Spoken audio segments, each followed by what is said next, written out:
Marie Bouvet, David Garcia, bonsoir. Bonsoir. Vous venez d'interpréter ensemble Mars et Vénus, l'inévitable odyssée d'un couple de terriens au théâtre de Jeanne. Alors, pour en faire la promotion, vous utiliseriez quels arguments?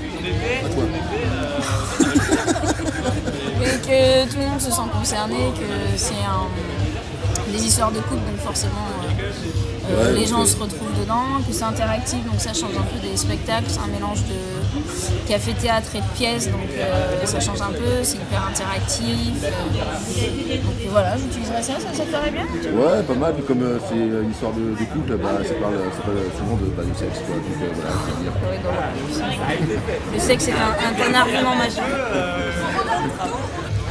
Est-ce qu'il y a un type de spectateur auquel vous conseilleriez particulièrement de venir voir la pièce? Est-ce qu'il y en a un autre auquel vous le déconseilleriez?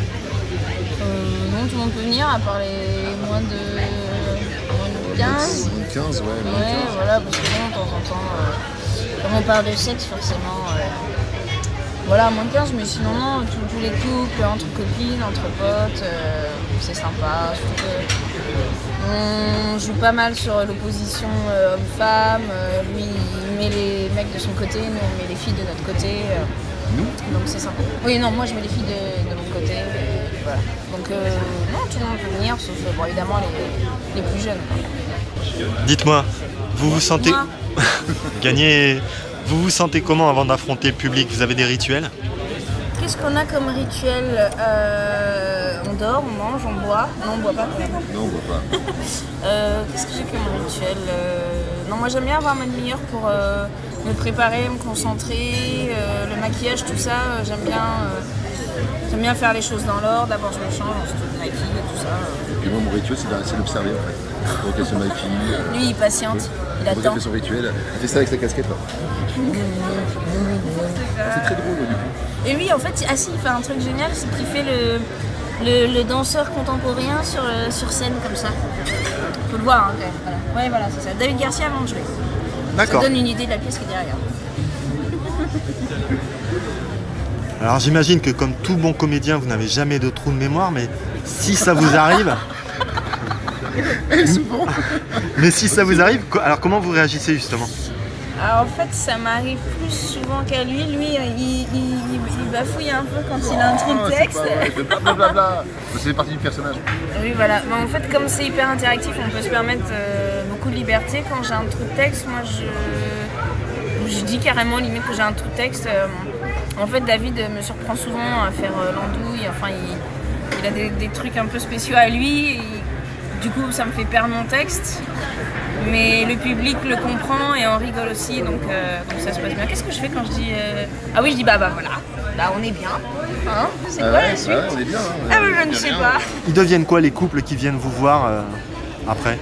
Ouais. Ce qui est sympa, c'est on rigole des travers. Je veux dire, on prend tous les clichés, on les tourne dans tous les sens et on les tourne en dérision. Donc plutôt que de se prendre la tête sur des problèmes de caleçon qui traînent, de la fille qui veut absolument un bébé et tout ça, on en rigole, ce qui est plus sympa. Bah, souvent les mecs en pleurent quand même. Oui, non, c'est vrai. C'est pas vrai. C'est pas vrai. Il y a quand même énormément d'activités dans cette pièce et c'est assez rare. Qu'est-ce qui a déterminé ce choix? Énormément d'activités. Qu'est-ce que tu entends par activité? D'interactivité. Ah, d'interactivité. Nous, les blondes, ils comprennent rien. Bah, en fait, c'est une pièce qu'on a commencé à jouer dans un café-théâtre. Et café-théâtre, c'est quand même beaucoup de relations avec le public, c'est limite du stand-up. Donc, quand on a vu que les gens recevaient bien, on a continué là-dedans. Et puis, ça change un peu des pièces classiques sur le coup. Voilà, ça nous permet d'aller plus loin. Tous les soirs, on a des trouvailles parce que le public t'apporte des vannes, des réponses improbables. Et ouais, ça me va, parfait. Voilà, c'est moi qui parle, comme d'habitude. Non, mais c'est très bien. Pourquoi c'est surtout Marie qui répond aux questions? Eh bien, écoute, je vais laisser David répondre à cette question. J'arrive pas à en placer une. Voilà. C'est pas vrai. Je suis pour la paix des ménages, moi. C'est pas chérie. Non, on n'est pas en ménage David Garcia. Oui, parce que elle voudrait, mais elle trouve. Ouais, c'est ça. Alors qu'est-ce que vous auriez répondu À la dernière question que vous auriez aimé que je vous pose. Venez voir Mars et Vénus. Mars et Vénus, c'est une pièce formidable, extraordinaire, avec dans le rôle de Vénus, Marie Bouvet. Qui a fait l'affiche? C'est Marie Bouvet. Voilà. Ah ouais. La classe ou pas? Donc ça c'était... Mon nom aussi quand même. C'est moi qui ai fait l'affiche. Non, avec non, Mars. David Garcia. Oh, c'est une fille, elle est un peu blonde. C'est ce qu'elle dit la blonde.